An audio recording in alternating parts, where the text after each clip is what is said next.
I eat primarily a meat-based diet.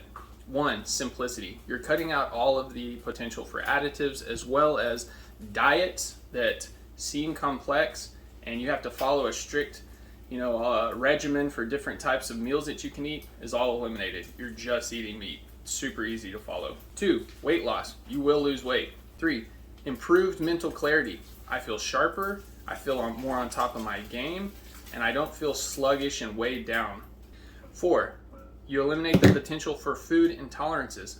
Plants have certain toxic compounds that when you eat them, it can make you sick. That's a plant's defense mechanism, is they can't run away. And to add on that, you're going to reduce inflammation. You have less knee, joint, and back pain. It's really not that much more expensive. We went out to eat the other day and I got an 8-ounce sirloin for $7 with no sides. And that was cheaper than my wife's meal that had 2 sides for her chicken tenders.